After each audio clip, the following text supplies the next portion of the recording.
Hello my dear friends and students, welcome to English Max. हम लोग MTS English का previous paper कर रहे हैं और ये पेपर है 2022 का, जो हुआ था मई और जून 2023 में। ठीक है, तो प्रीवियस ईयर क्वेश्चन का आज हम लोग 17वां सेट करने जा रहे हैं। इसके पहले 16 सेट हम लोग लगा चुके हैं। आज जो पेपर करने जा रहे हैं वो हुआ था 10 मई को। 10 मई को दूसरी शिफ्ट का पेपर है, मैंने 12 से 2 बजे वाला। ठीक है, पीडीएफ आप लोगों ने सॉल्व कर ही लिया होगा। तो चलिए देखते हैं कि आपके कितने क्वेश्चन सही हुए हैं और कितने गलत हुए हैं। जो गलत हुए हैं वो क्यों हुए हैं, उनकी जगह पर क्या होना चाहिए। और एक बात और करनी थी आप लोगों से, जो मैं रोज़ रोज़ ही बताता हूँ, लेकिन उन लोगों के लिए ज़रूरी है जो आज पहली बार मेरे साथ होंगे। तो जो लोग पहली बार हैं, आप लोगों की जानकारी के लिए बता दूं कि एमटीएस 2021 वाले 48 सेट, एमटीएस 2021 के 48 सेट हम ऑलरेडी करा चुके हैं। वो प्लेलिस्ट में आप देख लीजिए तो वो 48 सेट आपको मिल जाएंगे। इसके अलावा सीजीएल 2022 के भी हमने सारे सेट करा दिए हैं और सीएचएसएल 2022 के भी सारे सेट हमने करा दिए हैं। तो इतना प्रीवियस पेपर आपके पास ऑलरेडी है, इतना आप लोग करते रहिए। आप सीजीएल दे रहे हैं, सीजीएल तो खैर हो चुका, सीएचएसएल दे रहे हैं, वो कंटिन्यू अभी चल रहा है, हालांकि अब ख़त्म होने के कगार पे है। तो अब क्या देखेंगे सीएचएसएल का, जिन लोगों ने पहले देखा होगा वो ठीक है। अभी हम सीजीएल 2023 में जो पेपर हुआ था वो अभी कराएंगे, फिर ये एमटीएस हो जाए उसके ठीक बात कराएंगे। तो अभी तो एमटीएस आने वाला है सितंबर में, अभी थोड़ा फोकस एमटीएस पे है। तो 2023 के सीजीएल की आंसर की आ गई है, तो आंसर की इसलिए वेट करते हैं हम लोग कि पता लगा हम किसी क्वेश्चन का आंसर कोई, जैसे अभी एक दिन पहले आया था एक क्वेश्चन, उसमें दो एरर थी, तो हमने तो दोनों बताई थी। हालांकि एसएससी ने क्या माना है वो अलग बात होती है, तो हमें वो भी देखना रहता है। हालांकि ये डिफरेंस होता नहीं है जल्दी, कभी एक आध क्वेश्चन का होता है, फिर भी कंफर्मेशन ज़रूरी होती है। हालांकि अगर एसएससी ने कुछ और माना है और हमको कुछ और लग रहा है तो मैं डिस्कस करते समय कर ही देता हूँ कि मुझे यहाँ लग रहा है। ठीक है, फिलहाल चलिए आज हम लोग शुरू करते हैं अपना डिस्कशन और शुरू करते हैं पहले क्वेश्चन से और देखते हैं आज का पहला क्वेश्चन क्या है। पहला क्वेश्चन ही है करेक्टली स्पेल्ड वर्ड बताओ। ठीक है, एक ही वर्ड है दिया हुआ और बताना है आपको कि इसमें कौन सा सही है। देखो, डोमिनियर में स्पेलिंग क्या होती है, पहले DOMI आ जाओ। ठीक है, पहले ये हो गया डोमी। डोमी के बाद NEE होगा, जैसे इंजीनियर में होता है वैसे NEER होगा, फिर ING होगा। ठीक है ना, डोमिनियरिंग ये होती है स्पेलिंग। और इसका मतलब क्या होता है, डोमिनियरिंग का मतलब भी वही होता है, घमंडी या हाई ब्रो, तो या सुपरसिलियस कह सकते हो, एरोगेंट कह सकते हो, कंसीडर्ड कह सकते हो, वही है। तो देखो ये वाली स्पेलिंग मिलती कहाँ है, तो डोमिनियरिंग यहाँ पर मिल रही है वाली स्पेलिंग। बाकी सब में देखो यहाँ डोमो लगा हुआ है, ठीक है ना, यहाँ पे सिंगल ई लगा हुआ है, यहाँ पे NIER लगा हुआ है, सब में कुछ न कुछ गड़बड़ है। तो ये दूसरा वाला आपका आंसर होगा। चलो अब आते हैं दूसरे वाले क्वेश्चन में। देखें यहाँ क्या है, देखो यहाँ पे नो एरर लिखा हुआ है। तो देखो बेटा यहाँ लिखा है डिड नॉट वेंट। अब देखो आप, ये बड़ी आसान सी गलती है वर्ब फॉर्म की, डू डज और डिड। ठीक है, डू हो या डज हो या डिड हो। ठीक है, डू हो, डज हो या डिड हो, इनके साथ हमेशा वर्ब की फर्स्ट फॉर्म लगाई जाती है और ये क्या लगी हुई है, सेकेंड फॉर्म लगी है। तो गलती कहाँ है, ही डिड नॉट वेंट, तो ये आपका गलत हो गया, आंसर चौथा होगा। अब आगे बढ़ते हैं, उसमें बहुत ज़्यादा समझाना नहीं है, तो कुछ टेक्निकल चीज़ नहीं है, बस सीधी सी बात है। अब आ जाओ तीसरे क्वेश्चन में। तीसरे में क्या देखो, यहाँ पे इडियम दिख रहा है और ये है हाई हॉर्स। हाई हॉर्स का मतलब क्या होता है, हाई हॉर्स का मतलब होता है ना, जिसे एक मॉरल सुपीरियरिटी का सेंस होता है। आदमी में एक तरह का ये एक एहसास होता है, आदमी इस तरह का एटीट्यूड रखता है कि हम मॉरली सबसे सुपीरियर हैं। ठीक है, सुपीरियरिटी कॉम्प्लेक्स का मतलब होता है यहाँ पे। तो लिखो टू बी वेरी लकी, ये होगा नहीं। To have a low self esteem, ये भी नहीं होगा। An attitude of moral superiority, तो ये होगा आपका answer. To be a person in chair, ये बिल्कुल नहीं होगा। तो मॉरल सुपीरियरिटी का सेंस होगा। मॉरल अगर नहीं भी लिखा होता तो एक सुपीरियरिटी की फीलिंग आती है। ठीक है, आई एम द बेस्ट वाली। ठीक है, तो ये तीसरे वाले में तीसरा हो गया। अब आते हैं आपके चौथे वाले क्वेश्चन में। ठीक है, तो देखें क्वेश्चन चौथे में क्या है, आपको देना है अपोजिट इन मीनिंग। किसका अपोजिट मीनिंग, अप्रेंटिस का। और जो अप्रेंटिस पे लोग आते हैं ना, जैसे स्कूल में पढ़े, ट्रेनिंग लिए, ट्रेनिंग लेने के बाद जो उनका प्रैक्टिकल होता है, जो प्रैक्टिस होती है, जो कॉलेज में पढ़े हैं उसको फील्ड में जो यूज़ करना होता है, कारखाने में जो यूज़ करना होता है, जहाँ वो सीखते हैं। मेडिकल लाइन में इसको इंटर्न कहते हैं और टेक्निकल लाइन में इसको अप्रेंटिस कहते हैं। तो अप्रेंटिस कौन होता है ना, उसमें नया नया होता है जो प्रैक्टिस करने आया है, ठीक है। तो नया होगा, अनएक्सपीरियंस्ड होता है, आया है एक्सपीरियंस गेन करने के लिए, ठीक है ना, अनएक्सपीरियंस्ड होते हैं ये सब लोग। तो चलो देखते हैं। एसेंशियल का मतलब आवश्यक है, जरूरी है, कोई लेना देना नहीं। क्रूड का मतलब क्या होता है? क्रूड मतलब अपरिष्कृत होता है, मतलब जो अभी साफ़ नहीं किया गया है, जो जैसे जब तेल निकालते हैं या कोई भी अयस्क निकालते हैं ज़मीन के नीचे से तो क्रूड होता है, उसको बाहर ला के साफ़ किया जाता है, उसमें से गंदगी साफ़ की जाती है तो रिफाइंड हो जाता है। तो वही रिफाइंड का अपोजिट होता है क्रूड, जिसमें गंदगी होती है, जो एकदम बेसिक नया नया शुरुआती होता है। तो ये करीब सिमिलर में आ जाएगा अगर लेना होगा तो, अदर एंटोनिम तो बिल्कुल नहीं हो सकता। नियोफाइट का मतलब क्या होता है? नौसिखिया। नियोफाइट का मतलब क्या होगा? नौसिखिया। नौसिखिया का मतलब जो कि कोई चीज़ सीखने के लिए आया है, नया है एकदम। दूसरा वर्ड लेना चाहो तो ले सकते हो, नोवाइस होता है, ठीक है। ये हो गया नौसिखिया, नोवाइस के लिए, ठीक है। और वेटेरन का मतलब क्या होता है? वेटेरन का मतलब हाईली एक्सपीरियंस्ड। क्या होगा? हाईली एक्सपीरियंस्ड, किसी चीज़ का बहुत ज़्यादा अनुभव होता है, वो आदमी उस काम में एकदम से पक्का है, एकदम माहिर हो चुका है, हाईली एक्सपीरियंस्ड। तो अपोजिट हमको चाहिए था ना, तो अपोजिट में क्या होगा इसका? वेटेरन होगा। बाकी नियोफाइट क्या होगा? इसका साइनोनिम हो जाएगा, नौसिखिया। अप्रेंटिस का साइनोनिम होगा नियोफाइट, ठीक है। तो इतने तो हो गए। चलिए आगे बढ़ते हैं। ये आंसर आपका कौन सा होगा? चौथा वाला। नेक्स्ट बढ़ते हैं आपके 5वें क्वेश्चन की ओर, देखते हैं 5वें क्वेश्चन में क्या है। 5वां क्वेश्चन देखो, फिर यहाँ भी नो एरर दिख रही है। सेंटेंस पढ़ के जरा देखो, लिखा है कि ही बिहेव्स, ही के साथ behave, singular subject singular verb, ठीक है। So aggressive in his new home, अपने नए घर में वो इतना अग्रेसिव बिहेव करता है, इतने अग्रेसिव आक्रामक रूप से बिहेव करता है कि he is rehoused with an old couple, कि उसको एक मतलब ओल्ड कपल के साथ में फिर से रिहाउस कर दिया गया है। रिहाउस मतलब दूसरे घर में कर दिया गया है। और ये ओल्ड कपल जो कि who would give him everything he lakhs, जिसकी वो कमी है उसके अंदर, उसको वो सारी चीज़ें देगी, ठीक है। तो ये जो अग्रेसिव लिखा हुआ है वो क्या है? ये अग्रेसिव जो लिखा है, सो अग्रेसिव, ये क्या है? ये किसी नाउन की विशेषता है। अग्रेसिव के बाद कोई नाउन लगा नहीं है, और ये लगा किसके है? उसके बिहेव करने के तरीके के लिए। तो अग्रेसिव की जगह क्या होना चाहिए? अग्रेसिवली होना चाहिए। एडवर्ब ऑफ मैनर यूज करे होगा, ना कि एडजेक्टिव यूज किया जाएगा। Aggressive is an adjective that must be use before a noun, ठीक है, but it is telling about the manner of behaves, उसके बिहेवियर का तरीका बताया जा रहा है। In that case it must be manner, adverb of manner. तो एग्रेसिव की जगह पे होना चाहिए एग्रेसिवली, ठीक है। तो गलती कहाँ है? ये अग्रेसिवली होना चाहिए। He behaves so aggressively in his new house, इतने अग्रेसिवली बिहेव करता है, इतने आक्रामक रूप से करता है। तो ये पहला वाला आंसर होगा। आगे चलते हैं क्वेश्चन नंबर 6 में, देखते हैं क्वेश्चन नंबर 6 क्या कह रहा है। एंटोनिम बताना है आपको। एंटोनिम बताना है किसका? ये एक ब्रैकेटेड पार्ट है, इसी ब्रैकेटेड पार्ट का एंटोनिम बताना है। पढ़ के देख लो, लिखा है the lens in this collection is focused very carefully upon the condition, ठीक है, quotidian, upon the quotidian with all of its utterly familiar vexations, ठीक है। तो यहाँ कोटिडियन की क्या मीनिंग होगी ये बताना है आपको, ठीक है। तो क्या होती है कोटिडियन की मीनिंग? कोटिडियन की मीनिंग होती है ना जो डेली बेस्ड होता है, डे टू डे। क्या होगा? Day to day. Day to day मतलब क्या हुआ? हमारा जो एवरी डे वाली बात होती है, जो हम रोज करते हैं, दैनिक की बात होती है, ठीक है ना। तो दैनिक के लिए क्या होगा? मैंडेटरी अनिवार्य हो जाएगा, कोई लेना देना नहीं। ऑब्लिगेटरी अनिवार्य हो जाएगा, ये दोनों साइनोनिम में ये लगेगा नहीं। नॉर्मल वही हो गया, डे टू डे वाला हो गया। स्पोरेडिक का मतलब क्या होता है? छिटपुट। छिटपुट का मतलब क्या हुआ? कभी कभार, रोज रोज नहीं। ये क्या हो जाएगा? ये होगा कभी कभार।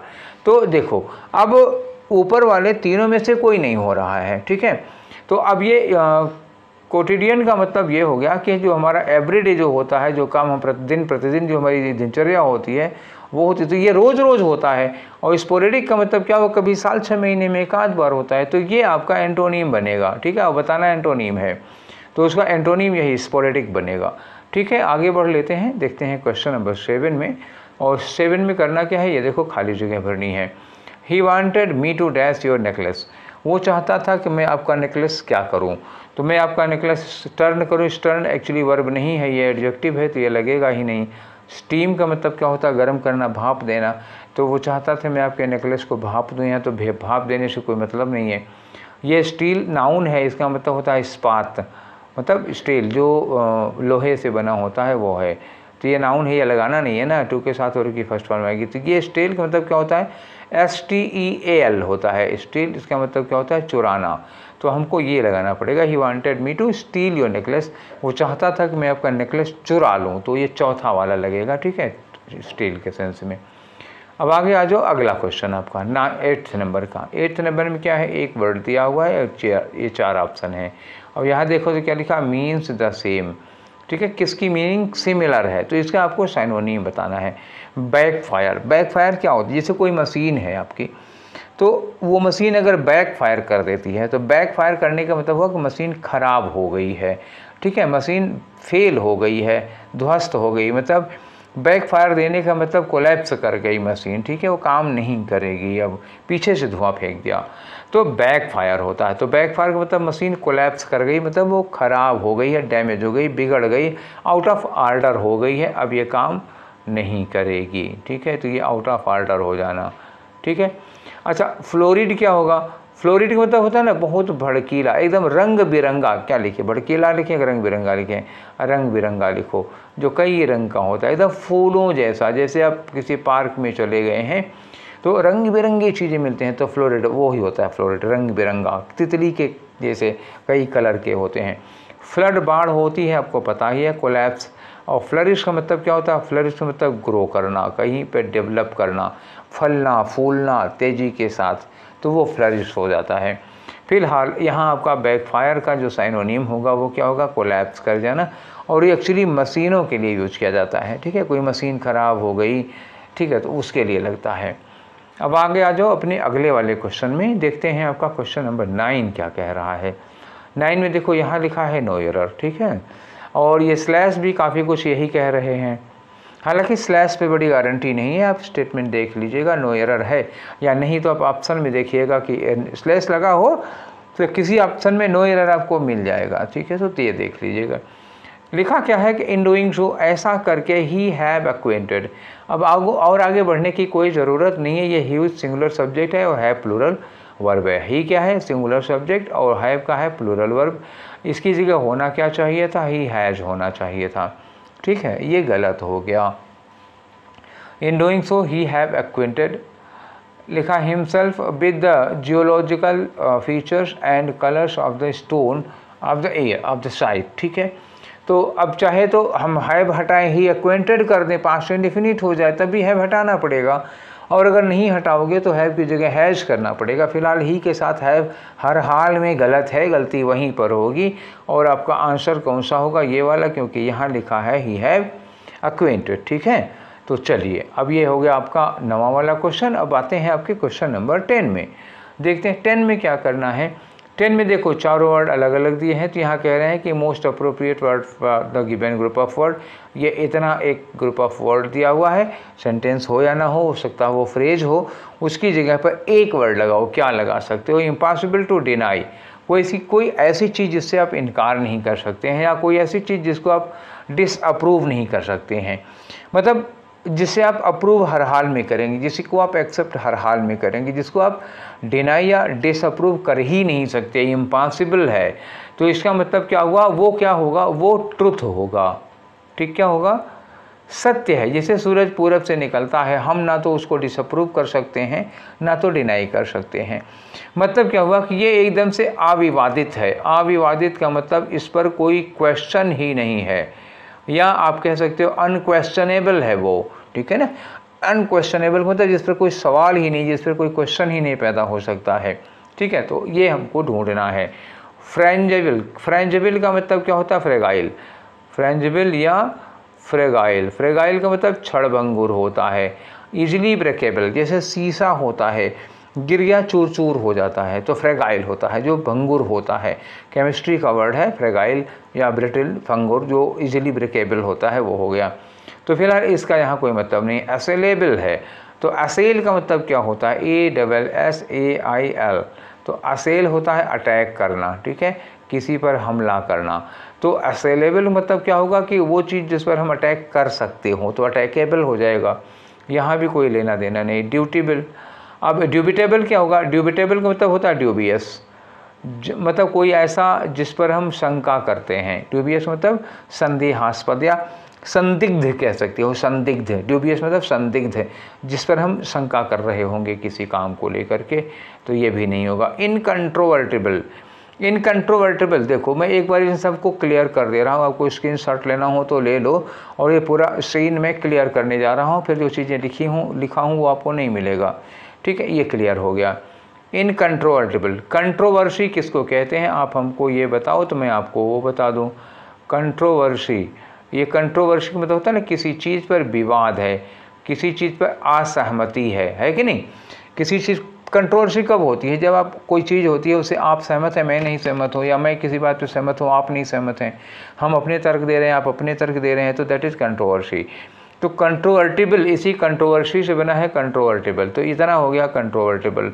मतलब क्या हुआ? जिस पर विवाद हो सकता है, जिस पर सब लोग सहमत ना हो। और इनकंट्रोवर्टिबल का मतलब क्या होता है? जिस पर सब लोग सहमत हों, जिस पर कोई ऐसा नहीं है जो असहमत हो, तो इनकंट्रोवर्टिबल। और यही आपसे पूछा गया है, इनकंट्रोवर्टिबल आपका आंसर होगा, आंसर नंबर 4, ठीक है। आगे आ जाओ, अब अपने 11 नंबर पे आ जाओ। तो 11 में देखो क्या करें, इतना पोर्शन अंडरलाइन किया हुआ है और एक ऑप्शन मिला है नो इम्प्रूवमेंट का। तो इसका मतलब अगर यहाँ कोई गड़बड़ी है तो ठीक करो, नहीं तो यही रहने दो, तब नो इम्प्रूवमेंट हो जाएगा। तो चलो let's find out if there is any mistake. The film director, तो देखना ये सिंगुलर सब्जेक्ट है। द फिल्म डायरेक्टर डिसाइड, देखो भाई डिसाइड नहीं हो सकता, या तो डिसाइड्स करो, अगर प्रेजेंट इंडेफिनिट में बना रहे हो तो इसको डिसाइड्स करो, या अगर पास्ट इंडेफिनिट में बना रहे हो तो डिसाइडेड करो, प्रेजेंट परफेक्ट में बनाओगे तो हैज़ डिसाइडेड करो। मतलब ये है कि ये यही हो सकता है, प्रेजेंट में डिसाइड्स होगा या हैज़ डिसाइडेड होगा, या इज डिसाइडिंग कर दो, या डिसाइडेड पास्ट में कर दो। डायरेक्टर सिंगुलर सब्जेक्ट है, इसके साथ डिसाइड वर्ब की फर्स्ट फॉर्म नहीं हो सकती है, ठीक है। टू रीशूट तो ठीक है, टू के बाद रीशूट कर लिया जाए। द सीन, उन्होंने डिसाइड किया है कि सीन को फिर से शूट करेंगे, तो इधर कोई गलती नहीं है, बस यही डिसाइड में गलती है। तो यहाँ लिखा डिसाइडेड टू रीशूट, डिसाइडेड हमको मिला, ये हम चाह रहे थे, टू रीशूट ये हमारा सही है। डिसाइडिंग, देखो द फिल्म डायरेक्टर डिसाइडिंग, सीधे डिसाइडिंग नहीं आएगा बिना एजएमआर के, ठीक है, तो ये गलत हो जाएगा। फिर वही डिसाइड वर्ब की फर्स्ट फॉर्म लगा दी, तो ये हो ही नहीं सकता, अभी तो कहते ये गलत है ना, तो दूसरा वाला ऑप्शन हो गया। अब आगे आ जाओ आपके 12 नंबर पर, देखिए क्या है। तो ये रहा आपका 12 नंबर। 12 नंबर में क्या है, आपको बताना है एक ऐसा सेंटेंस जिसमें कोई ग्रामेटिकल मिस्टेक ना हो। तो चलो देखते हैं, वी नीड टू गिव, यहाँ तक तो कोई दिक्कत नहीं है। प्रायोरिटी में डबल आर लिखा हुआ है, ये गलत हो गया। तो पहले आप प्रायोरिटी की स्पेलिंग देखो, PRI फिर ORI, ध्यान रखिएगा, PRI फिर ORI, ठीक है, उसके बाद TY लगा दीजिए, ये होती है प्रायोरिटी की स्पेलिंग। तो उसमें तो गलत हो गई, इसमें क्या है PRI ORI TY, ये तो प्रायोरिटी की सही है, लेकिन कस्टमर की स्पेलिंग गलत हो गई यहाँ पर।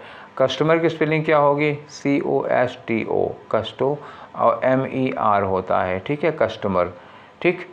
कस्टमर की एक ऐसे ही फ़नी सी डेफिनेशन है, एक बार किसी से पूछा गया कस्टमर कौन होता है, तो उसने बताया जो कष्ट से मरता रहता है उसको कस्टमर कहते हैं। और आजकल तो यही हाल है, 200 रुपये किलो टमाटर है तो कष्ट से मर ही रहे हैं ना कस्टमर सारे। चलो अच्छा मजाक था, आगे बढ़ लो। यहाँ देखो ये प्रायोरिटी की स्पेलिंग सही है और कस्टमर की भी स्पेलिंग सही है, लेकिन ये सेटिस्फैक्शन को सेटिस्फैक्शन बना दिया।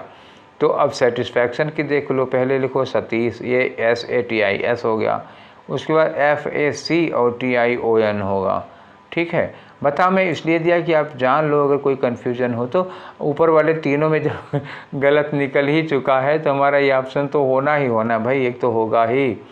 चेक कर लो, प्रायोरिटी की भी सही है, कस्टमर की भी सही है और सेटिस्फैक्शन की सही है, तो चौथा ऑप्शन हुआ। नेक्स्ट क्वेश्चन है आपका क्वेश्चन नंबर 13। देखिए इसमें क्या करना है, इसमें आपको दो दो फिलर देखने को मिल रहे होंगे ना, तो ये थोड़ा सा अलग टाइप का क्वेश्चन है, कोई बात नहीं है, इसमें हम लोग भर के देख लेते हैं, कुछ मुश्किल नहीं, जैसे एक फिलर भरते हैं वैसे डबल फिलर भी हो जाएगा। एक बार इसको क्लियर करते हैं फिर आपको बताते हैं, पढ़ के देखिए ज़रा। If anaesthesia is not dash properly, anaesthesia क्या होती है, जब किसी पेशेंट का ऑपरेशन वगैरह करना होता है, सर्जरी करनी होती है, तो उसको बेहोशी का इंजेक्शन दिया जाता है, तो उतना ही क्वांटिटी में दिया जाता है कि जितनी देर ऑपरेशन चलना है उतनी देर वो बेहोश है, उसके आधे घंटे और तक रहें, ठीक है। तो if anaesthesia is not dash properly, अगर एनेस्थीसिया प्रॉपरली नहीं दिया गया होता है तो ही माइट वेक अप, तो पेशेंट उठ सकता है in the dash of the surgery, मतलब सर्जरी जो ऑपरेशन चल रहा है उसके बीच में वो उठ सकता है, ठीक है। तो हमें दूसरे फिलर के लिए क्या लगाना होगा, अगर एनेस्थीसिया प्रॉपरली नहीं दिया गया है तो पेशेंट सर्जरी के कहाँ उठ सकता है, सर्जरी के स्टार्ट में उठ सकता है, नहीं, सर्जरी के मिडिल में दोनों सही है, ड्यूरिंग ऑफ नहीं लगेगा ना, in the during of surgery नहीं होगा, ड्यूरिंग हो सकता था, ड्यूरिंग सर्जरी, ठीक है ना, must wake up during surgery लिखा होता तो ठीक है, लेकिन यहाँ क्या लिखा, इन द, ठीक है, फिर से मैं क्लियर करके दिखा रहा हूँ आपको, यहाँ लिखा इन द ऑफ, तो ड्यूरिंग में ये लगता नहीं है, आपको सुनने में अच्छा लग सकता है पर टेक्निकली गलत होगा, तो दो गए आपके। अब बचा आपके पास एडमिनिस्टर्ड और परपेचुएटेड, तो एडमिनिस्टर्ड और जैसे देखो, जब शरीर में कोई इंजेक्शन वगैरह डाला जाता है, जब कोई चीज़ दवा वगैरह चढ़ाई जाती है तो उसको कहते हैं एडमिनिस्टर करना, जैसे मतलब ग्लूकोज वगैरह चढ़ाया जाता है या इंजेक्शन के जरिए कोई चीज़ दी जाती है तो एडमिनिस्टर की जाती है हमारे शरीर में। परपेचुएट का मतलब जानते हैं क्या होता है, परपेचुएट का मतलब तो किसी चीज़ को यादगार बनाना, और बेहोश करना किसी को यादगार बनाना नहीं हो सकता है, ठीक है। तो ये परपेचुएटेड गलत हो जाएगा पहले, दूसरे फिलर के लिए दोनों सही थे, पहले फिलर में परपेचुएटेड गलत था, पहले फिलर के लिए एडमिनिस्ट्रेड ही सही है, तो आपका कौन सा ऑप्शन हुआ, फिर ये दूसरा वाला ऑप्शन सही होगा, ठीक है। तो बढ़ते हैं अपने नेक्स्ट क्वेश्चन की ओर। अब आओ अपने नेक्स्ट क्वेश्चन में, ये है नंबर 14 का, और 14 में देखो क्या कह रहे हैं, ये चार ऑप्शन दिए हैं, यहाँ कहीं कोई अंडरलाइन वगैरह नहीं है, तो इसका मतलब क्या हुआ कि वही वन वर्ड लिखा है ना, word for the given group of words, तो ये वन वर्ड सब्स्टिट्यूशन का क्वेश्चन है। एक बार स्टेटमेंट आप इसको फिर से देखिए, लिखा है कि साइंटिफिक टेस्ट या टेक्निक्स, जो साइंटिफिक टेस्ट होते हैं या जो टेक्निक्स होती हैं use in connection with the detection of crime, कहाँ ग्रामर चले गए, ठीक है। तो क्राइम के डिटेक्शन में, क्राइम का, अपराध का पता लगाने में जो हम साइंटिफिक टेस्ट करते हैं या जो टेक्निक्स यूज करते हैं उसको क्या कहा जाता है, तो उसको देखो कहा जाता है फोरेंसिक साइंस का मतलब होता है अपराध विज्ञान। इसमें जैसे फिंगरप्रिंट वगैरह का पता लगाते हैं ना कि किसके फिंगरप्रिंट मिल रहे हैं, ठीक है, और उसमें डीएनए टेस्ट वगैरह हो जाता है, मतलब करने के लिए, अपराधी को पता लगाने के लिए, तो डीएनए टेस्ट होता है, और भी तमाम चीज़ें होती हैं, उन सब का जांच वाँच करता है, साइंटिफिक जब प्रोसीजर होता है। तो अपराध शास्त्र से रिलेटेड ये होता है, अपराध विज्ञान से रिलेटेड होता है फोरेंसिक्स, ठीक है। तो आंसर ये हो गया। बाकी देखना चाहते हो तो एटिमोलॉजी है, एटिमोलॉजी क्या होता है, वर्ड की ओरिजिन इसमें पता लगती है। जैसे आप लोग पढ़ते होगे तो बचपन से ये पढ़ा होगा ना, ये शब्द ग्रीक भाषा के दो शब्दों से मिल के बना हुआ, तो मतलब इस वर्ड की ओरिजिन कहाँ है, कहाँ से ये वर्ड आया है, शब्द व्युत्पत्ति विज्ञान कहते हैं उसको, एटिमोलॉजी। ऑटोप्सी क्या होता है, ऑटोप्सी और पोस्टमार्टम एक ही चीज़ है, ये जो पोस्टमार्टम है वही ऑटोप्सी है भाई, और ये दोनों कब होते हैं, ये है medical examination of a dead body to find out the cause of death, मौत किस कारण से हुई, मृत्यु का कारण पता लगाने के लिए जो डेड बॉडी का मेडिकल एग्जामिनेशन किया जाता है उसको ऑटोप्सी या पोस्टमार्टम कहते हैं, ठीक है ना। आगे बढ़ जाओ, तो ऑप्शन क्या हुआ, फोरेंसिक्स हो गया। नेक्स्ट में आ जाओ, क्वेश्चन नंबर 15 आपके। तो 15 में क्या है, देखो खाली जगह भरनी है। देखो लिखा है कि the need to take theatre online, जो थिएटर को ऑनलाइन लेने की नीड है, जो ज़रूरत है, डैश इन ग्लोबल कोलैबोरेशंस, ठीक है।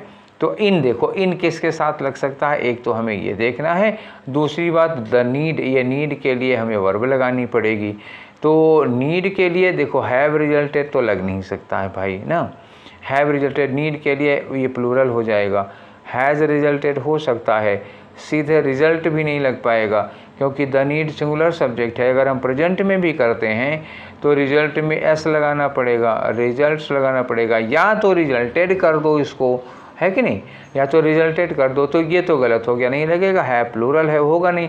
और सीधे रिजल्टिंग बिना ईजेएमआर वाजवर के कर नहीं सकते हो, ये गलत हो जाएगा। तो फिर एक ऑप्शन बच रहा है हैज़ रिजल्टेड।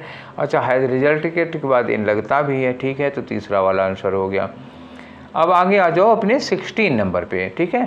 तो देखें भैया 16 में क्या है, 16 में स्टेटमेंट तो बड़ा लंबा चौड़ा है, लेकिन में पहला ऑप्शन नो करेक्शन रिक्वायर्ड का दिख रहा है। और इतना जो क्या है ये ब्रैकेटेड पार्ट है, देखो ये ब्रैकेट में है ना, इतना ब्रैकेटेड है। तो नो करेक्शन रिक्वायर्ड का मतलब पता लगाना है कि यहाँ कोई गलती है, अगर है तो उसकी जगह पर क्या होगा, अगर नहीं है तो कोई बात नहीं है। तो आपको स्टेटमेंट पढ़ना पड़ेगा, तभी पता लगा पाएंगे गलती क्या है। देखो मच टाइम्स, ये टाइम्स लिखा है ना, अब ये टाइम्स समय के लिए है या बार है। तो अगर कई बार, अगर हम ये कहना हो कि कई बार, तब तो टाइम्स होगा। अगर कहना हो कई बार, तब तो टाइम्स लगाना पड़ेगा, मेनी टाइम्स, तब ये क्या हो गया, मेनी टाइम्स। और अगर ये कहना है कि काफ़ी समय, अगर आप कई बार नहीं, समय कह रहे हैं तो मच टाइम होगा, तब क्या होगा, मच टाइम, टाइम्स नहीं होगा। मतलब ये प्लूरल है, टाइम्स के पहले मच नहीं लगेगा, मेनी लगेगा। अगर मच सही है तो टाइम्स नहीं होगा, टाइम होगा।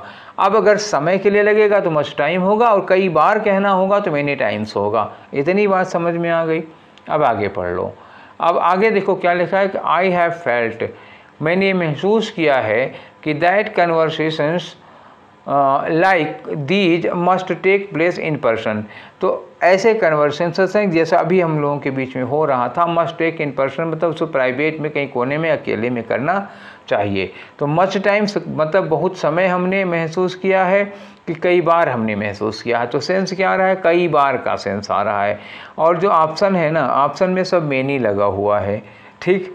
तो जब ऑप्शन में सब मेनी लगा है, अच्छा मच के बाद ये टाइम से गलत है ही, टाइम होना चाहिए। अगर मच टाइम होता तुम थोड़ी देर के लिए सोचते भी उस बारे में, अब सोचना ही नहीं है ना। तो मेनी टाइम्स, अब देखो मेनी के बाद मैंने कहा था टाइम्स होना चाहिए, तो ये तो गए काम से। मेनी आ टाइम, मेनी के बाद आ जब लग जाता है, ये आ लग जाता है तो ये सिंगुलर हो जाता है, तो ये तो ठीक है।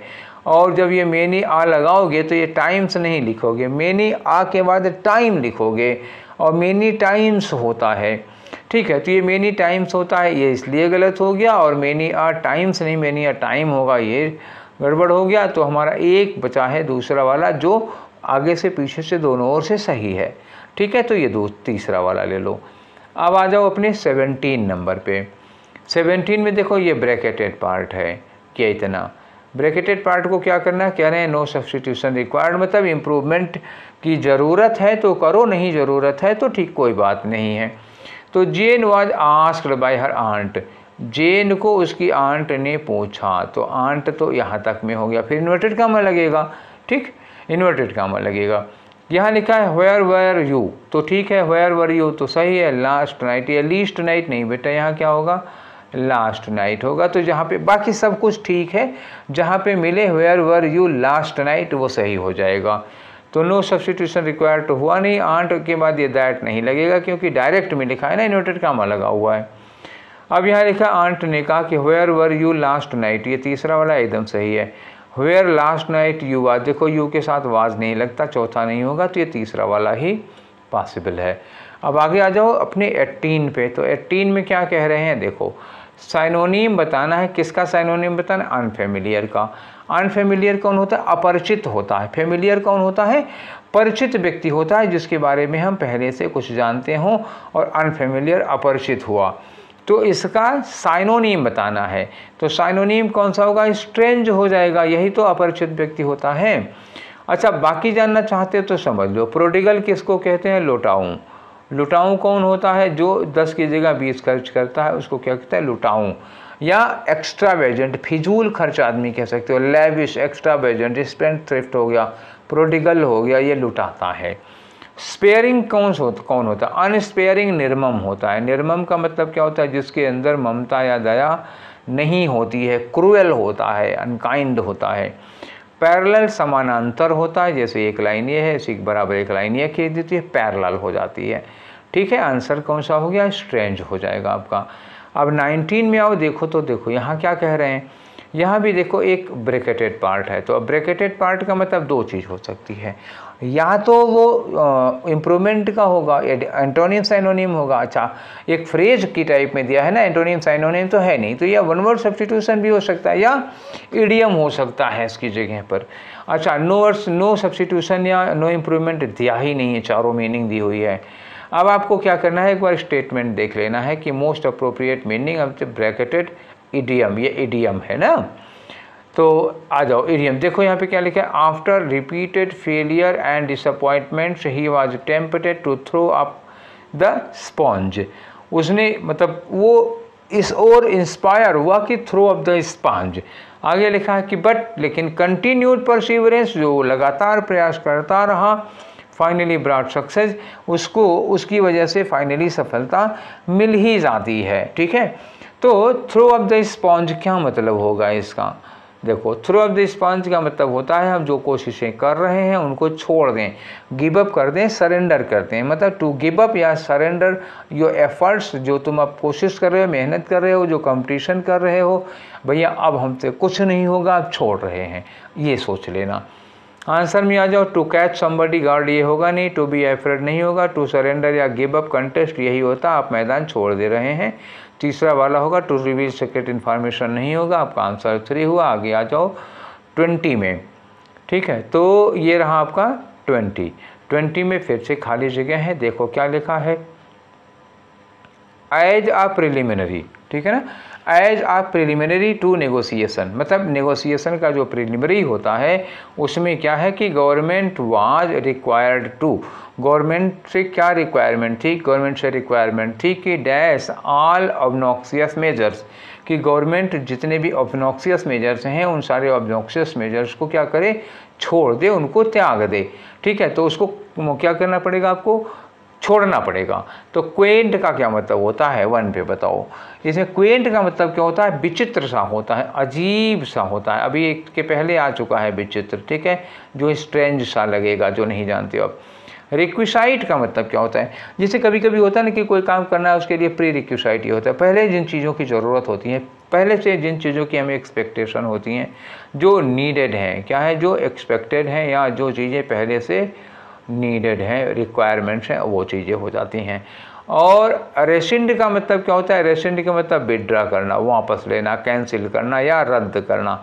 आप पहले से जो चीज़ें, इन्होंने कहा ना, इन्होंने कि ज़्यादा जो ऑब्नॉक्सियस मेजर्स थे, सरकार ने जो ऑब्नॉक्सियस मतलब अप्रिय, जो गलत और अप्रिय तरीके अपना रहे थे, उन अप्रिय तरीकों को क्या करना होगा, विड्रा करना पड़ेगा। पहले आप उनको कैंसिल करिए, पहले वापस लीजिए, तब नेगोशिएशन होगा, तब बातचीत हम आपसे करेंगे। तो ये रेंसिड ही, ये रेसेंड सबसे बढ़िया लग रहा है। रिपीट का मतलब क्या हो, दोहराना। तो उन चीज़ों को नेगोशिएशन के पहले आप ऑब्नॉक्सियस मेजर्स को रिपीट थोड़े नहीं करेंगे, वापस लेंगे, तब बातचीत होगी। शर्त तो ये रखी जाती है कि नहीं रखी जाती है।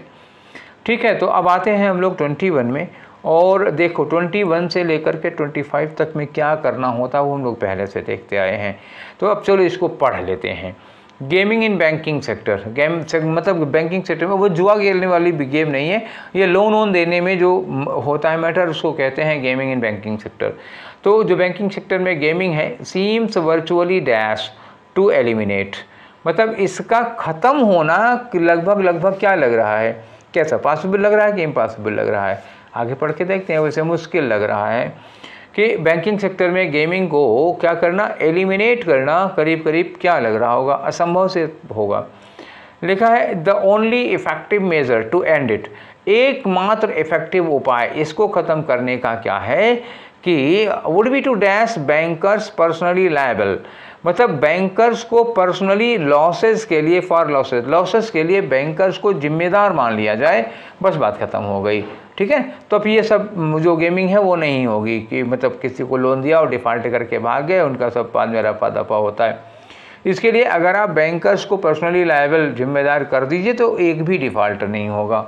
आगे लिखा है to remove the sense of that their actions their games have dash personal, financial और लीगल कंसिक्वेंसेस। ठीक है, तो ये एक मतलब टू रिमूव करना, ये सेंस रिमूव करना, ये दिमाग से ये बात रिमूव करना कि उनके एक्शन, उनके गेम, ठीक है ना, हैव डैश पर्सनल, फाइनेंशियल या लीगल कंसिक्वेंसेज, तो उसका कोई पर्सनल या लीगल कोई कंसिक्वेंस नहीं होगा। तो हैव क्या होगा, हैव नो फाइनेंशियल या लीगल कंसिक्वेंस, ठीक है। आगे आ जाओ, आगे लिखा कि it is this rather, rather के बाद तो एक ही चीज़ लगती है ना, रैदर दैन लगता है और क्या, तो ये तो फिक्स हो गया चौथे में rather than. It is this rather than removing the cap on bankers house that it has best chance of preventing the financial system blowing dash again, तो इसे जो फाइनेंशियल सेक्टर है वो फिर से बूम करेगा, फिर से, तो बूम करने के लिए क्या आप करोगे, ब्लो अप करोगे। तो ये 15 वाला भी पक्का है, अप लगेगा और कुछ नहीं लगेगा, ठीक है। तो चलो आओ एक तरफ से करते हैं, पहले बताओ हमको कि यहाँ क्या लगेगा। यहाँ पे कह रहे हैं कि बैंकिंग सेक्टर से गेमिंग को एलिमिनेट करना करीब करीब क्या होगा, करीब करीब लायबल है कि पेनिट्रेबल है कि इम्पॉसिबल है कि फीसिबल है। फीसिबल को मतलब प्रैक्टिकल हो जाएगा। तो उन्होंने कहा इसको रिमूव करना प्रैक्टिकल है, ये प्रैक्टिकल बिल्कुल नहीं होगा या अप्लीकेबल नहीं, तब क्या होगा, इम्पॉसिबल की बात कर रहे हैं। क्योंकि आगे कह रहे हैं कि एकमात्र इसको दूर करने का, इसको एंड करने का एकमात्र उपाय, द ओनली इफेक्टिव मेजर, एकमात्र उपाय बता रहे हैं। इसका मतलब ये क्या होता, ये इम्पॉसिबल था। आगे आ जाओ नेक्स्ट वाले में, तो आपका दूसरा फिलर देखें क्या कह रहे हैं। तो ये रहा आपका फिलर नंबर 2। तो फिलर नंबर 2 यहाँ क्या लगाना है बताइए। तो ये है कि इन्होंने कहा एकमात्र इफेक्टिव इसका जो मेज़र है, उपाय है इसको ख़त्म करने का, would be to dash bankers personally liable for losses, कि जो नुकसान हुआ है उसके लिए बैंकर को व्यक्तिगत रूप से जिम्मेदार बनाया जाए। तो व्यक्तिगत रूप से जिम्मेदार बनाओगे तो 2 के बाद वर्ग की फर्स्ट फॉर्म आएगी, और जिम्मेदार बनाने के लिए क्या होगा, make the banker personally responsible, तो टू मेक होगा, क्या होगा, टू मेक होगा, गेव तो होगा नहीं, to bake the banker, bake मतलब सेकना होता है, जो रोटी वोटी सेकने उसको कहते हैं ना, तो बैंकर को सेक नहीं रहे आप ना टेक भी रहे, to take banker personally liable, नहीं टेक नहीं होगा, मेक होता, जिम्मेदार बनाने के लिए मेक लगेगा। दूसरा हो गया। अब ये तीसरे नंबर पे आ जाओ, देखते हैं तीसरे नंबर में क्या लगाना है। तीसरे फिलर में यहाँ कह रहे हैं टू हैव, मैंने कहा था ना कि ये कहना टू रिमूव द सेंस, उनके दिमाग से ये सेंस हटा दिया जाए कि उसका मतलब इनका जो भी नुकसान होता है इसमें उनकी पर्सनल जिम्मेदारी नहीं है, ये सेंस हटाओ, उनको जिम्मेदार मानो। हाँ, यहाँ ऊपर इन्होंने उपाय क्या बताया, उपाय बताया कि लॉस के लिए बैंकर को पर्सनली जिम्मेदार माना जाए। अच्छा, इसके लिए इनके दिमाग से ये सेंस निकालना पड़ेगा कि मैं जिम्मेदार नहीं हूँ, ठीक है ना, किसी भी लीगल कंसिक्वेंस के लिए। तो इन्होंने कहा कि नो पर्सनल या फाइनेंशियल या लीगल कंसिक्वेंस, ठीक है ना, तो ये यहाँ पे लगा दो no no no no no no no, कहाँ ये है नो, ठीक है। नॉट नहीं लगेगा, क्यों, हैव नॉट पर्सनल नहीं, ये नाउन लगा हुआ है ना, हैव के बाद नॉट तब लगता है जब इसके बाद वर्ब आती, नाउन आ रहा है पर्सनल फाइनेंस, तो नाउन मतलब ये नेवर एडवर्ब हो जाएगा, नॉन प्रोनाउन हो जाएगा, इसके बाद भी नहीं आएगा, तो नो के बाद ही नाउन आ सकता है, इसलिए क्या लगेगा, नो लगेगा। आगे बढ़ लो। अब आपका आता है कौन सा, थर्ड फिलर भर लिए ना, थर्ड फिलर भर लिए, ये आ जाओ फोर्थ फिलर पर। यहाँ तो बोले थे रैदर के साथ दैन लगता है, ये रैदर लगा, रैदर के साथ इस दैन के अलावा और कुछ लग ही नहीं सकता, आँख मूंद के लगा दो, ठीक है, ये वाला दैन नहीं लगेगा। अब आगे वाले में आ जाओ, ठीक है। तो इसमें ये आखिरी वाला फिलर है, इसमें क्या करना है भाई, देखो, तो इन्होंने कहा कि ऐसा करने से जो फाइनेंशियल सिस्टम है वो एक बार फिर से ब्लो अप कर जाएगा, मतलब क्या हुआ, एकदम विस्फोट होगा, इसमें धमाका मचा देगा ये, फिर ये ग्रूम करने लगेगा, तो ब्लो अप लगाओगे और कुछ लगा नहीं सकते हो। तो ये था 16 नंबर आपका, कितने हो गए, 16 नहीं जी 17 था, 17 के भी 25 क्वेश्चन गुणा कर लेना कितना हो जाता है। तो 17 सेट MTS के हम लोग 2023 वाले लगा चुके हैं, ठीक है। 2022 का 2023 में हुआ था, तो 23 बोलो 22 बोलो, भर्ती 22 की थी और हुआ था 23 में, ठीक है। तो आपके सितंबर तक मैं ये सारा ख़त्म कर दूंगा। ये सेशन आप लोगों को कैसे लग रहे हैं, कुछ बच्चों ने बहुत अच्छा कोऑपरेट किया है, एक बच्चे ने मतलब इतना अच्छा कमेंट किया है और उन्होंने मतलब बहुत अच्छे से कोऑपरेट भी किया। मुझे पता है कि मतलब उनके ये कहने के बाद बहुत सारे सब्सक्राइबर बढ़ गए। मैं मतलब ऐसे लोगों का मतलब बहुत क्या कहते हैं, मतलब from the core of my heart I am thankful, I am oblige to them. मतलब इस तरह से जो लोग सहयोग करते हैं, जो सपोर्ट करते हैं, तो उनका मतलब बहुत बहुत शुक्रिया, अंदर से दिल से बहुत बहुत धन्यवाद आप लोगों का। आप लोग इसी तरह सपोर्ट करते रहिए तो मतलब हमारे लिए भी कुछ हो जाएगा, ठीक है। और मैं अपने मन पूरी तरह से अपने तन मन धन से जितना मुझे आता है, जितने मेरे पास संसाधन है, जो मैं कर सकता हूँ, आपकी हर तरह से हेल्प और मदद करने की। देखो ये चैनल एक अलग चीज़ है, मुझे इसके मतलब ये चलाने का पर्पज़ कुछ और भी है, लेकिन इसके पीछे की जो मंशा है या जो मतलब मेरी इच्छा है कि आप सब लोगों का भला हो और कुछ आपका टाइम वेस्ट मेरे साथ बिल्कुल ना हो, और जितना मैं आपके लिए कंसेप्ट में कर सकता हूँ वो पूरी करने की कोशिश करूँगा अपनी ओर से। और मेरी पूरी की पूरी शुभकामनाएं, मेरा सारा आशीर्वाद आप लोगों के साथ है। आप लोग जीवन में सुखी रहें और सफल हों, सफलता आपके हर कदम पर कदम चूमे, और ये मेरी इच्छा है। तो ठीक है, ये सेशन यहीं पर वाइंड अप करते हैं, फिर मिलेंगे हम लोग नेक्स्ट सेशन में। Take care, thank you.